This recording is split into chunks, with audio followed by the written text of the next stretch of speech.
여러분 안녕하십니까. 오늘이 그 토요일 오전 8시 51분을 가리키고 있습니다. 9분 전 9시가 되네요. 내가 이번이 이제 정약용이 세 번째 시간이단 말이죠. 근데 조선시대 사람들을 이렇게 취급하다 보면은 어떤 생각이 드냐면 이런 생각이 들어요. 조선시대 사람들이 지금 현재 우리 대한민국 사람들보다 체격이 훨씬 작습니다. 현저히 작아요. 그럼 그게 무슨 어떤 원인에 의해서 그런 것인가? 대부분의 사람들은 그래요. 조선시대 가난했으니까 제대로 먹질 못했다. 식생활이 좋지 못했다. 그러나 지금 대한민국은 경제 발전을 위해서 굉장히 식생활이 좋아졌다. 그래서 그렇다. 물론 그런 그 원인이 아주 없진 않아요. 그 원인도 있지만 그게 전부가 아닙니다. 그래서 박정희를 또 띄우는 거야. 박정희가 경제 발전을 해가지고 정말 조선시대 그렇게 가난했던 거를 가난을 싹 씻어낸 아주 영웅이다. 이렇게까지 또 박정희를 띄우는 사람이 있어요. 근데 내가 얘기를 하겠습니다. 내가 앞으로 박정희 시대에 중앙정보부장을 지냈던 김영욱이도 할 것이고 박정희를 저격한 김재규도 내가 해볼 것입니다. 그러니까 박정희는 그 중앙정부를 앞세워가지고 통치를 했거든요. 그래서 박정희 시대에 그 중앙정보를 맡으면서 악명을 떨쳤던 김영욱이, 김재규 이 두 사람을 한꺼번에 다뤄보려고 합니다. 그런데 김재규나 그 김형욱이를 이렇게 다뤄보면은 박정희가 정말 경제는 좀 발전시켰는지 모르겠지만 정말 그 죄악이 대단했습니다. 이 박정희가 죄악이 대단했어요. 박정희뿐만이 아니고요. 이승만 박정희가 죄악이 대단했습니다. 내가 어렸을 학교 다닐 때 이승만이를 내가 뭐라고 배운 줄 아십니까? 독재 정치를 했던 사람이다 이렇게 배웠어요. 독재 정치를 했던 사람이 이승만이다 이렇게 배웠단 말이죠. 그래서 이승만이나 박정희를 이렇게 보면은 우리나라의 그 좌파적인 성향을 가진 사람들이 이승만, 박정희를 굉장히 비난하거든요. 그런데 그 사람들 말을 보면 비난받아도 마땅하다. 이런 그 생각이 들어가는 거예요. 꼭 박정희래야만 경제 발전을 시켰을까? 그게 아니단 말이죠. 우리가 경제 발전을 시켜야 된다는 당위성을 누구나가 아주 뼈저리게 그때 당시 정치인들은 누구나가 경제 발전을 시켜야 한다는 뼈저리게 그 실감하고 있었던 거예요. 그러니까 꼭 박정희래야만 뭐 경제 발전을 시켰다. 이거는 정말 당치도 않은 얘기입니다. 그리고 좌파들이 주장하는 게 뭡니까? 박정희는 왜 경제 발전을 시키게 됐냐면은 미국의 프레이저 보고서에도 그게 나와 있다는 거예요. 한국이 너무 가난하다. 저렇게 민주주의 국가, 정치적으로 민주주의 국가는 하고 있는데 경제적으로 너무 가난한 그런 나라가 공산화가 될 가능성이 많다. 그렇기 때문에 한국도 정치적으로는 민주주의를 채택하고 있는데 굉장히 경제적으로 가난하기 때문에 한국이 공산화가 될 가능성이 많다. 그래서 한국을 공산화될 가능성을 줄이려면은 이 한국의 경제 발전을 시켜야 된다. 이런데 미국이 합의를 했다는 거예요. 그 프레이저 보고서에 그대로 나와 있다는 거예요. 그래서 미국이 한국의 공산화를 막을 그런 작정으로 계획적으로 한국의 경제 발전을 획책하고 나왔다는 겁니다. 그러니까 한국의 경제 발전을 주도한 것은 미국이고 거기에 얼굴마담 역할을 하는 것이 박정희였다 이런 얘기예요. 그 박정희라면 꼭 경제 발전을 시켰는가? 나 아니면 안 돼. 그런 논리는 있을 수가 없다는 얘기죠. 박정희가 그랬다잖아요. 나 아니면 안 돼. 누구든 누가 대통령이 되든 나만이 경제 발전을 시킬 수가 있어. 이거는 잘못된 얘기라는 거죠. 아까도 얘기했지만 그때 당시 모든 정치인들이 한국의 경제 발전을 시켜야 한다는 그 당위성을 뼈저리게 실감하고 있었다는 얘기예요. 여러분들 경제 발전 5개년 계획이 그 박정희가 만든 게 아니에요. 우리나라 경제개발 5개년 계획이 그게 윤보선 때 그게 그 계획이 만들어진 겁니다. 그러니까 윤보선 대통령도 한국의 경제 발전을 시켜야 된다는 거 아주 거기 뼈저리게 실감하고 있었던 사람이에요. 그런 플랜까지 세웠던 거예요. 그런데 윤보선 정권은 그런 플랜은 세웠지만 실천을 못하고 6개월 만에 물러났다. 6개월 만에 뭘 하겠어요? 에? 생각해 봅시다. 6개월 만에 뭘 추진을 하겠는가?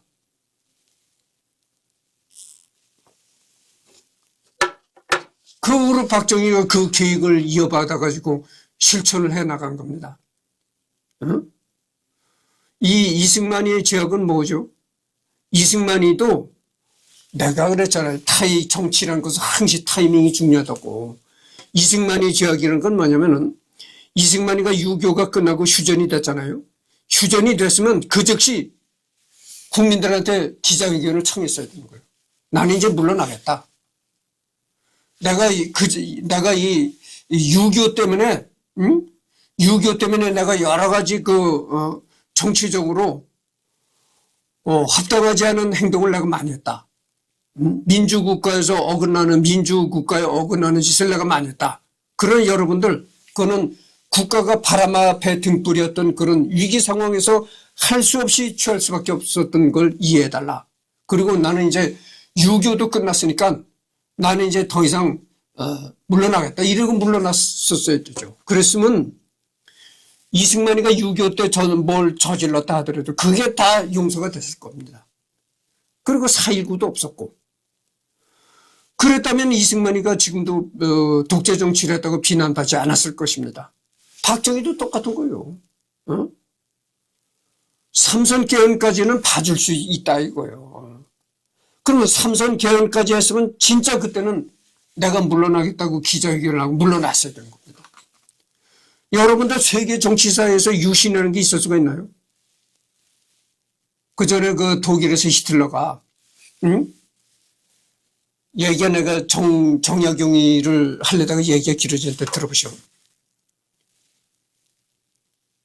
세계가 어떻게 됩니까? 세계가 지금 양분이 됐잖아요. 공산주의, 그 다음에 자유민주주의 이렇게 양분이 됐단 말이죠. 그런데 2차 대전이 일어나던 시기에는 공산주의도 아니고 자유민주주의도 아닌 나치주의라는 게 있었다. 나치. 예? 그러니까 히틀러는 나치를 표방하고 나온 사람이거든. 이건 뭐 공산주의도 아니고 자유민주주의도 아니다. 나치라는 제3의 그 정치 색깔을 들고 독일을 그렇게 광적으로 휘어잡았단 말이죠. 우리나라도 그래요. 우리나라도 박정희 시절이 박정희가 만들었던 유신이라는 거는 이건 자유민주주의도 아니고 공산주의도 아닌 제3의 정치적인 색깔이다 이거죠. 그래서 이 유신이라는 건 뭐냐면 우선 대통령이 이 종신 집권을 하는 거예요. 뭐 박정희가 뭐 종신 집권할 생각이 없었다. 후계자를 물색을 하려고 했다. 뭐 이런 얘기가 나오는데 그게 새빨간 거짓말입니다. 유신 체제 헌법이라는 것은 평생 해먹는 법이에요. 예? 종신 대통령입니다. 거기다가 내가 뭐라 그랬습니까? 언젠가 정보 시간에도 내가 얘기를 했잖아요. 국회의원 의석수의 3분의 1을 유정회, 유신정우회라고 해가지고 박정희가 국회의원 3분의 1을 임명을 했단 말이죠. 그리고 그때 당시에는 박정희 시대에는 국회가 대통령을 탄핵할 권한이 없었어요. 그래서 박정희가 내가 방금 전에도 얘기했지만 언젠가 내가 박정희 시대 중앙정부장을 했던 김영욱이 김재규도 다룰 겁니다. 근데 이 김영욱이 김재규를 다루다 보면은 박정희가 얼마나 참 우리 정치사에 잘못된 선례를 남겼는가 이거를 알 수가 있는 거예요. 그래서 보시는 내가 너무 길어졌는데 그래서 이 조선시대 얘기를 하다 보면 이 정약용이 얘기하기 전에 이렇게 뭐 대한민국 정치까지 또 얘기를 하게 되는데 대한민국은 어찌됐든 간에 조선시대나 이때를 보면은 지금 대한민국 사람보다 조선시대 사람들의 체격이 훨씬 월등히 작았어요. 그럼 왜 작았을까? 정말 박정희가 경제 발전을 시켜서 박정희 덕분에 잘 먹고 잘 살아서 체격이 커진 것이 아닙니다. 이 옛날 사람들이 체격이 작은 것은요, 우리나라만 해당이 된 얘기 아니에요. 서양도 그랬어요. 서양도 옛날 사람들은 체격이 작았습니다. 내가 음악을 좋아하잖아요. 베토벤이 키가 얼마인 줄 아십니까? 베토벤이 키가 165에서 168 사이입니다. 170을 넘지 못했어요. 어? 베토벤이 그랬다. 그럼 모차르트는 컸느냐? 모차르트도 170을 넘지 못했습니다. 서양 사람들도 작았어요, 옛날 사람들은. 그럼 왜 서양 사람도 작았고 조선 사람도 작았고 옛날 사람들은 왜 작았느냐? 이게 반드시 식생활 문제뿐만이 아니고요. 다른 문제가 있는 겁니다. 그래서 왜 옛날 사람들이 지금 사람보다 현재의 체격이 작았느냐? 이거를 의학적으로 연구한 그 논문이 있는데 어떠한 그 가설이 발표가 됐냐면 이런 얘기가 발표가 됐어요. 사람이 이 항생제, 페니실린 있잖아요. 페니실린을 사용하고서부터 인간의 체격이 커졌다는 겁니다. 그게 학문적으로 검증이 되거나 정설로 굳어진 논리는 아닌데 일단 그런 가설이 발표된 적이 있었습니다. 어떤 의사가 그걸 연구했다는 거예요. 왜 이 옛날 사람들이 지금 사람보다 체격이 작았는가? 서양도 물론이고 서양도 말할 것도 없고 동양도 그렇고. 그래서 그걸 연구해 보니까 뭐 식생활 이런 문제 때문만이 아니고 인류가 이 페니실린을 사용하고서부터 체격이 이렇게 급격으로 커졌다는 겁니다. 그래서 여러분들 방금 전에도 내가 얘기했지만 베토벤, 모차르트도 170을 넘지 못했다. 서양 사람임에도 불구하고 작았어요. 서양 사람들도 작았다 이런 얘기죠. 그렇다는 걸 말씀드립니다. 그래서 우리 정약용 시대에도 체격들이 작았습니다. 그렇다는 걸 말씀드리고요.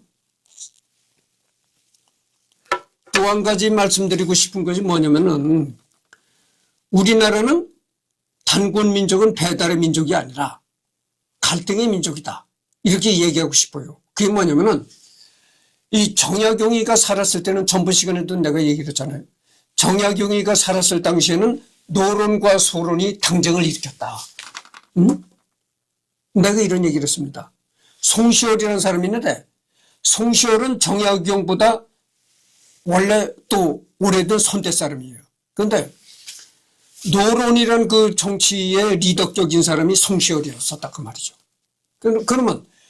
그래서 조선시대에는 노론과 소론이 상대의 갈등을 일으키고 당파 싸움을 했다고죠. 그러니까 이 조선시대도 얼마나 갈등이 심했겠습니까? 정말 서로가 서로를 모하면서 죽이고 이런 갈등이 벌어졌던 겁니다. 이게 굉장한 갈등이 생겼었던 거예요. 그리고 조선시대가 가고 일제 그 식민지가 됐잖아요. 그러면 일제 식민지가 됐다가 대한민국이 이제 해방이 됐다 이거죠. 해방이 되니까 그 다음에는 어떤 갈등이 있느냐? 친일이냐 반일이냐? 네가 친일을 했느냐? 내가 반일을 했느냐? 뭐 이런 걸 가지고 굉장히 해방 바로 직후에는 그런 걸 가지고 또 갈등이 심했다 이거죠. 그리고 해방 후에는 또 무슨 갈등이 있었냐면은 친일 반일 그런 갈등도 있었지만 그때는 본격적으로 이제 공산주의라는 공산주의 망령이 전 세계를 이제 떠들고 있을 때니까 공산주의를 하느냐 자유민주주의를 하느냐 그걸 가지고 이제 굉장히 갈등을 벌이다가 그 미국이 이승만이를 내세워 가지고 이 땅에 자유민주 국가를 심었다 이런 얘기죠.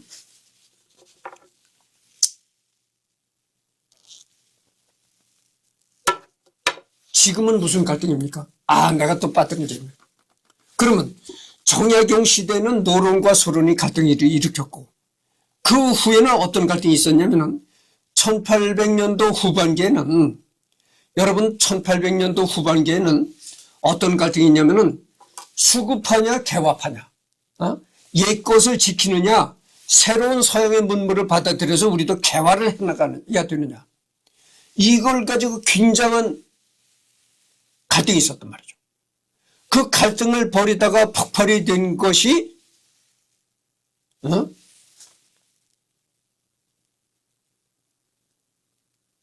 김옥준이가 일으켰던 갑신정변입니다. 김옥준, 서재필 이런 사람이 일으켰던 갑신정변이 1884년도에 있었잖아요.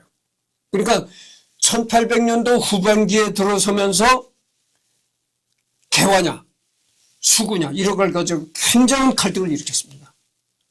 그래가지고 여러분들 그 갑신정변이 일어날 때 보면 궁궐 문 앞에서 개화파들이 칼을 들고 지키고 있었던 거예요.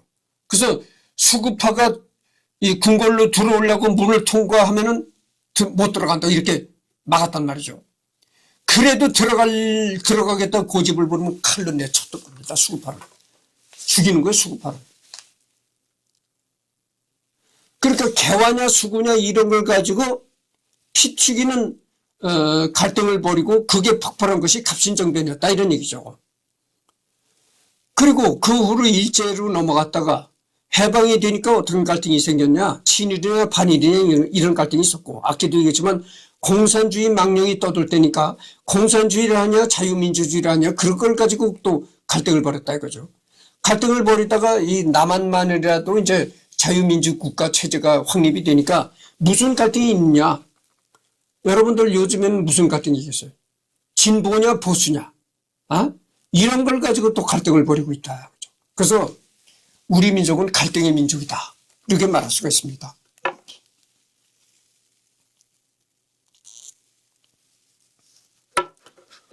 그래서 그렇다는 걸 말씀드립니다. 그래서 옛날 사람들이 이 체격이 지금 사람보다 현저히 작았던 거는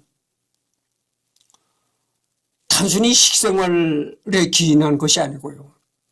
서양도 그렇습니다. 서양도 옛날 사람들은 작았어요. 그렇다는 걸 말씀드리면서 정약용의를 이제 계속해 나가도록 하겠습니다.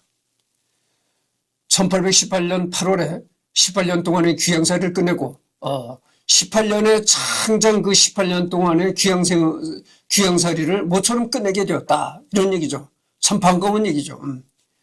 고향으로 돌아왔으며 저술 활동에 힘쓰며 여생을 보내다 1836년 2월 20일에 세상을 떠나는데 향년 74세 정약용이 사망한 날은 다름 아닌 60주년 결혼 기념일이었다고.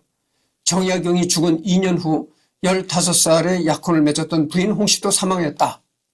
그러니까 정약용이 죽은 2년 후에 결혼을 했던 부인 홍씨도 사망했다 이런 얘기입니다. 그러니까 이게 참 기막힌 그 얘기인데, 정약용이 사망한 날은 다름 아닌 결혼 60주년이 되는 해에 정약용이가 사망했다는 거죠. 그러니까 대한제국이 멸망하기 9일 전인 1910년 8월 20일 조정에서 정헌대부 규장각 제약을 추중하고 문도공이라는 시호를 내렸다. 문도공. 그러니까 말이죠. 정약용이는 문도공이란 시호를 그러니까 조선으로부터 받았던 것이죠. 그러니까 그때는 대한제국이죠. 또 국호를 변경해서 대한제국이라고 했는데, 어쨌든 간에 사후에 이런 시호를 받는다는 게 아무나 받을 수 있는 것이 아닙니다. 그러니까 비록 그 사람이 살았을 때는 여러 가지 청쟁, 갈등으로 인해 가지고, 그리고 또 천주교 탄압이라는 그런 문제 때문에 18년까지 창장 18년은 귀양살이를 했지만은, 그러나 어쨌든 간에 정약용이는 참 후대에 이름이 남을 사람이고 본받을 만한 사람이다 이런 그 뜻에서 문도공이라는 시호를 내렸다 이런 얘기입니다. 정조와는 그야말로 서울 메이트인데 젊은 시절부터 술자리와 개인적인 자리까지 항상 불렀다고 한다. 정조 사후 그는 박해를 받지만 정조의 증손자인 헌종이 즉위하면서 달라지는데, 헌종은 안동 김씨를 밟으며 개혁을 추진하던 개혁군주였고, 김정희, 조병헌 등 유배를 가했던 개혁적 성령의 선비들 데려와 개혁을 추진하였다. 일설에는 정약용이 죽은 줄 모르고 벼슬을 다시 제수하려 했으나 죽은 것을 알고 슬퍼했더니 야사가 있다. 정조 임금과는 참 그 술자리 친구이기도 했다는 얘기죠. 그래서 이 정조 임금은 술자리 때마다 이 항시 정약용을 불렀다는 겁니다. 그래서 술 한 잔씩 나누고 이랬다는 거예요. 그만큼 정조는 이 정약용을 좋아했다 이런 얘기죠. 그런데 정조가 죽자 정조의 증손자인 헌종이 그 다음에 왕위를 이어받았는데 그 헌종도 여러 그 개혁을 추진하면서 오랫동안 유배를 하고 이러던 사람들을 다 유배를 해제시켰다 이런 얘기죠. 경기도 남양주시 조안면에 위치한 다산의 묘소를 중심으로 다산 유적지가 위치하고 있는데 바로 옆에 경기도에서 건립한 실학박물관이 위치하고 있으며 바로 건너편은 다산 생태공원도 위치하고 있다. 이 일대로 가는 교통수단은 남양주 버스 58-3, 63, 58번, 양평버스 8-8, 양평버스 2000-1번이 있으며 직접 연계는 58번 뿐이다. 강진군에 있는 유배지인 다산초당 또한 관광지로 활용되고 있다. 이게 이제 정약용의 묘소입니다. 묘소인데 거기 정약용 묘소가 있는 곳에 실학박물관도 있고 그래요. 지금은 내가 한 2년 전에 거기를 갔었는데 최근에 갔었던 게 2년 전인가 갔었는데 2년이 아니라 작년에 갔었는데 상당히 예전보다 잘 해놨더라고. 이 경기도에서 자금을 투입해가지고 실학박물관도 예전의 실학박물관이 아니고 상당히 아주 잘 꾸며놨더라고요. 그래서 내가 강원도 촌놈이라고 했잖아요. 강원도 시골서 살다가 내가 강원도를 떠나온 지는 상당히 오래됐는데 강원도 시골에 있을 때는 이렇게 넓적한 아주 큰 이파리를 내가 보지 못했단 말이죠. 강원도 운물한 개구리 컸으니까 큰 연꽃잎을 못 봤어요. 그렇게 큰 이파리를 보지 못했다고죠. 그러다가 양수리 가서 내가 난생 처음으로 아주 이파리가 큰 연꽃잎을 보게 된 겁니다. 그걸 보니까 신세계 같이 느껴지더라고요. 그 당시에 말이죠. 다른 세상 같이 느껴지더라고. 강원도에서 내가 그렇게 큰 이 이파리를 내가 보지 못했단 말이죠. 그래서 지금도 양수리나 이러고 남양주 이런 데 가면은 그렇게 연꽃 단지가 많죠. 아주 연꽃잎이 엄청나게 큽니다. 기타 법과 법의학에도 일가견이 있었고 지리학과 의학 등 다방면에 손을 댄 다재다능한 학자이다. 원래 유학자인 만큼 사서 육종에 관한 해석들이 있다. 현재 유학계에서는 정약용의 유학에 대한 관점을 주자에서 공자의 회귀라고 보고 있다. 당대의 성리학자들은 주자의 해석을 따르고 감히 주자를 비판하지 못했다. 그런데 정약용은 주자의 해석과 다른 해석을 받아들여 노노고금주라는 노노주석본의 통합본을 펴내기까지 했다. 게다가 그 과정에서 오교 소라이와 같은 일본의 유학자들의 해석까지 참고한 것은 대단한 점. 이런저런 이유로 2000년대에 접어든 현재에도 유학과 학생들에게 사랑받는 유학자, 졸업 논문을 써오면 90%가 정약용에 대해 써오는 일이 벌어진다. 그래서 이 정약용이가 실학이라는 것이 없다 이렇게 주장하는 게 바로 여기서 기인하는 것 같아요. 뭐냐면은 이 정약용이는 18년간 유배 생활하면서 저술 활동에 집필했다고 하죠. 저술 활동에 아주 집착했다고 얘기를 했잖아요. 근데 정약용이가 저술한 그게 뭐냐면 대부분 겁니다. 이 유교 성리학에 관한 얘기들을 이렇게 집필했단 말이죠. 그래서 과연 정약용이가 실학자인가 하는 의문의 얘기가 이런 데서 기인하는 겁니다. 실학자라면 자기 실학에 관한 학문을 연구하고 그것을 이론을 세웠어야 되는데 그게 아니고 실학자라고는 하는데 실학에 대한 뭐 학문책이라든가 학풍을 세웠던 것이 아니고 정약용이는 어디까지나 기존의 성리학을 연구하고 거기에 대한 책을 집필했다 이거죠. 그래서 실학에는 없다 뭐 이런 얘기가 그래서 기인하는 거죠. 정약용 복음하기를 싫어했는데 하필 죽은 정조의 술버릇이 취하지 않으면 집에 못 간다는 주의가 있어서 정조 임금인 정약용이는 그 술을 먹긴 먹어도 조금씩 먹고 복음을 하지 않았다는 겁니다. 근데 이 정조 임금은 술이 아주 취해서 곤드레 만드레까지 될 정도까지 술을 마셨다는 거예요.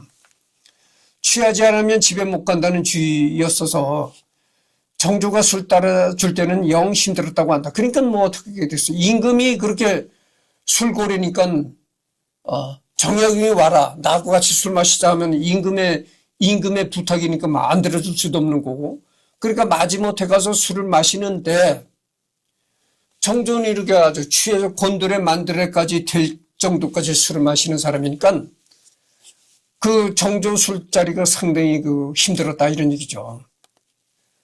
정작 남들이 다 나자빠지고서도 자신은 비교적 멀쩡했다. 한이 폭음을 하지 않아서 그렇지 술이 굉장히 센 체질이거나 아니면 최면상의 허풍일 것이다. 그러니까 다른 사람들은 다 술이 취해 나가자빠져도 정약용은 멀쩡했다.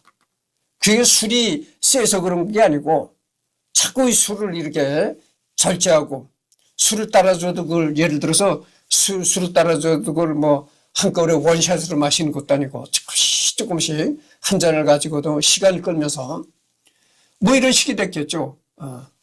그러니까 이제 다른 사람들은 다 취해 자빠져도 자기는 멀쩡하다는 얘기죠.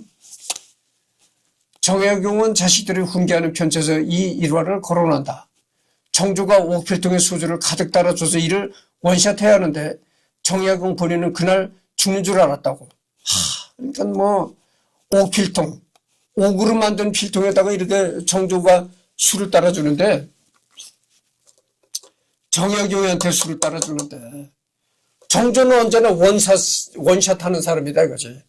술을 오면은 그냥 이렇게 한 잔을 그냥 원샷으로 들이키는 사람인데 그런 취향을 가진 임금하고 술을 먹자니 그날 참 죽는 줄 알았다는 거죠. 옥필통은 현대의 볼펜 한두 개 들어가는 그런 필통을 말하는 게 아니다.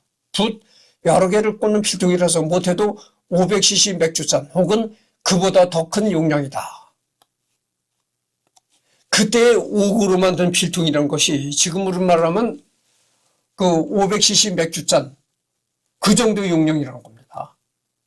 그러니까 뭐 이게 정조 임금이 얼마나 술고래였던 거를 알 수 있는 거죠. 여기에 삼중 소주, 그러니까 3번 증류한 증류식 소주이니 알코올 도수가 대단히 높은 독주이다. 이걸 원샷해야 했던 정약용이 얼마나 죽을 맛이었는지를 상상하기 어렵지 않다. 생애에 언급된 정약용과 차의 관계에 관련해서 더 첨언해 보자면 확실히 그는 차의 달인이다. 그러니까 여러분 정약용이 호가 뭡니까? 다산이잖아요. 다산.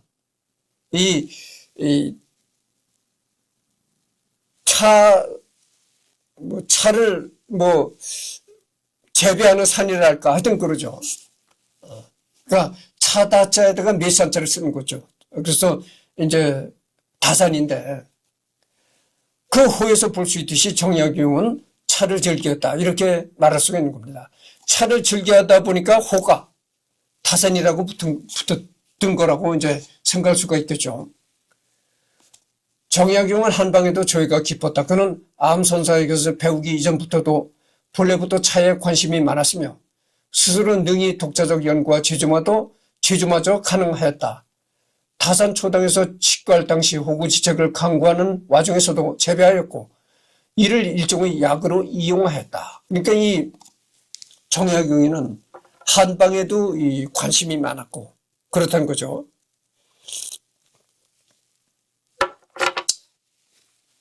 그래서 그 이 차를 꾸준히 마시는 것이 건강에 상당히 좋다 이렇게 생각했다는 거예요. 정약용이가.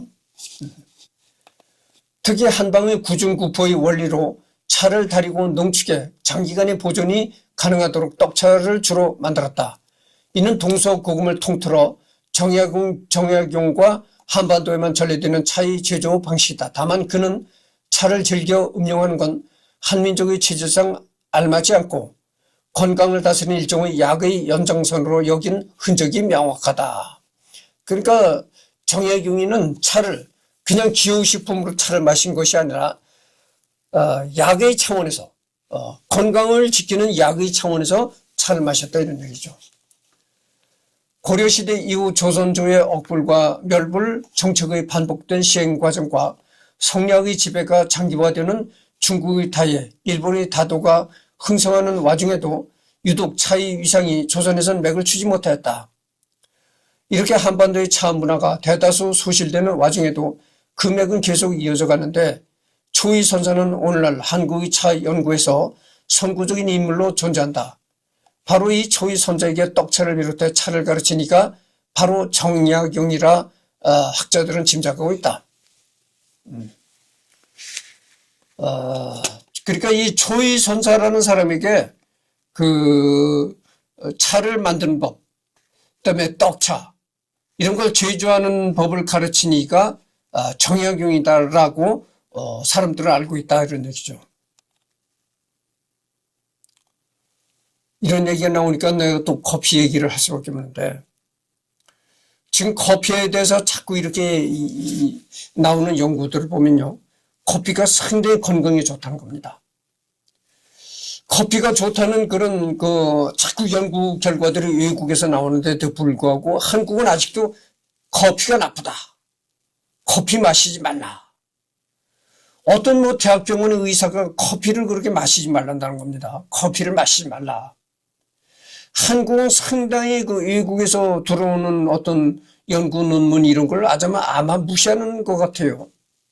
근데 아무 음식도 그렇죠. 커피 이외에도 아무 음식도 과음을 하면 좋지 않습니다. 그러니까 과도하게 마시는 건 좋지 않은데 어느 정도 커피를 음용하는 건 상당히 건강에 좋다는 겁니다. 아니 그런 연구 결국 계속 나오잖아요. 그래서 나는요. 일하러 갈 때도 커피를 가지고 갑니다. 일하러 갈 때도 커피를 가지고 가서 커피를 마시는데 내가 마시는 커피는 순수 아메리카노죠.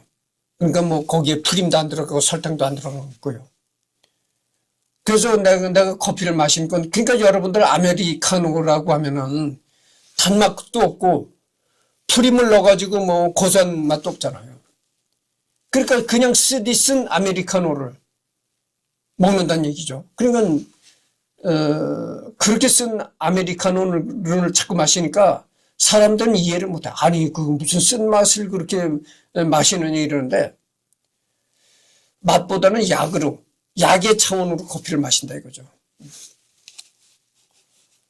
주역에 관심이 많았다. 물론 점을 치는데 주역을 사용하는 것은 아니다. 오히려 정약용 당대는 주역으로 점을 쳐서는 절대로 안 된다고 보았다. 주역이 성리학의 주요 경전이게 연구하였다고 보아야 할 것이다.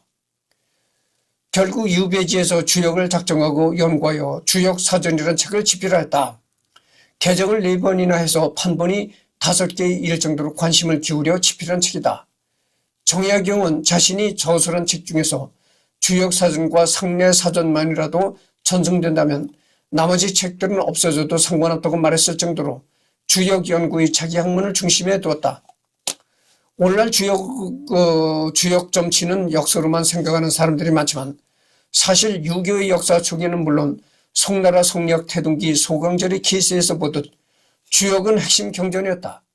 정약용의 주역 연구는 상수학적인 접근을 주로 하고 있다.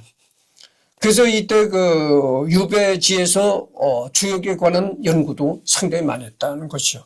주역에 관한 연구도 했고 주역에 관한 책을 집필했다는 거죠. 그래서 이때 여러분들 주역이라고 하면 괜히 미신이다. 점치는 점술서다 이래가지고 주역을 상당히 터부시하고 아주 그러는 사람들이 많아요. 괜히 외면하려고 이런 사람들이 많은데, 점치는 것보다도, 주역이라는 건 점치는 것보다도요, 이 철학적인 측면에서 접근하는 것이 더 좋은 겁니다.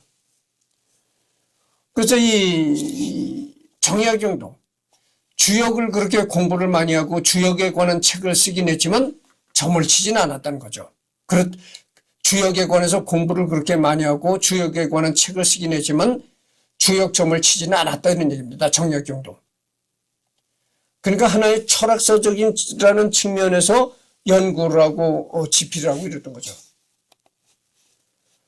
젊은 적인 도박을 즐겨서 투전과 골패를 연구했고 진주 촉성루에서 기생들이란 쌍욕을 하다가 3,000전을 따서 부린 적도 있었다. 하지만 훗날 자신의 저서에서 도박을 경계하는 글을 남겼다. 어린 시절에 하도 씻기 싫어서 형수인 큰형 정약현의 아내가 붙잡고 박박시키는 행사가 매일 일어났다고 한다. 장을 담그는 것처럼 집안에 큰일이 있을 때 함께 저포놀이를 하며 놀아주는 등 이 형수가 정약용을 많이 챙겨줬다고. 천년도나 홍역 같은 전염병을 앓았었다. 2살 때 홍역을 앓아 죽음의 문턱까지 갔다. 다행히 홍역 전문의로 유명했던 이헌길의 구제를 받아 살아났다. 다만 이때의 후유증으로 오른쪽 눈썹 위에 흉터가 남아 마치 눈썹이 3개가 있는 것 같이 보였고 때문에 자신이 호를 삼미자라고도 했다.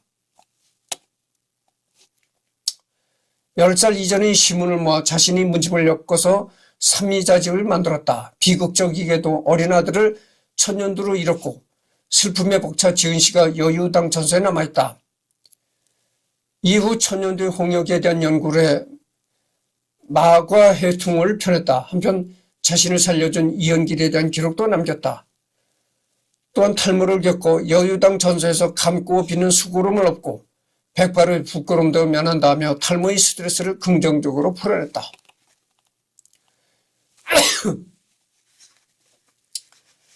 유사 역사 사학자들은 한사군 한반도설이 식민사관이라 주장하는데 사실은 정약용도 한사군 한반도설을 주장했다.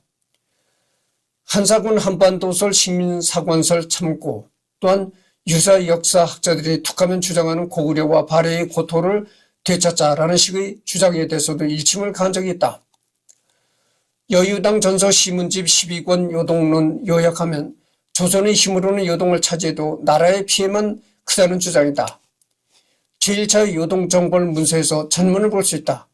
경세 지민을 주장하던 정약용다운 생각, 마지막에 진실로 나라가 강성해서 중원을 엿본다면 그땐 요동을 먼저 얻어야 하며 이것이 된다면 통쾌한 일이라고 말했었다.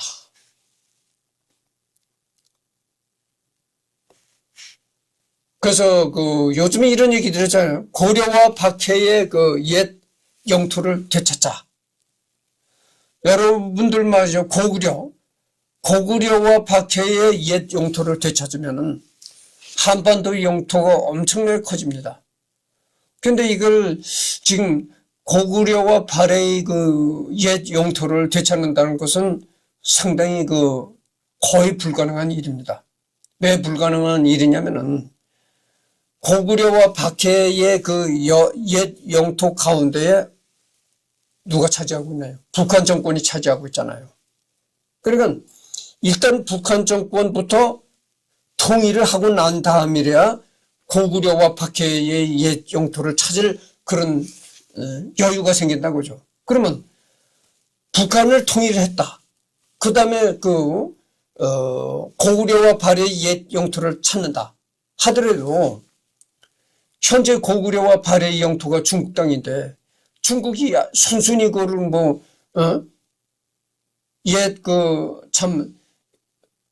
원래 옛 조선의 땅이라고 해가지고 순순히 넘겨주겠습니까?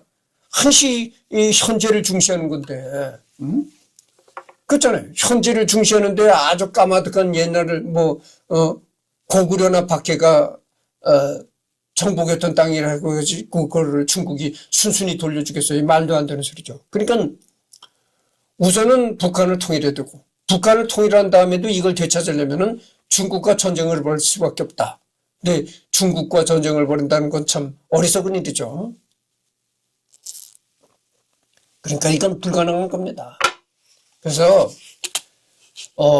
이때는 그 정약용 시대는 그렇잖아요. 정약용 시대는 남북한 분단이 이루어지기 전인데 이때도 정약용이는 이거를 불가능하다고 이렇게 생각했다는 겁니다. 불가능하다고 생각했고 거기에 우리가 집착하지 말자 이랬다는 거예요. 옛 영토에 집착하지 말자 이랬다는 겁니다.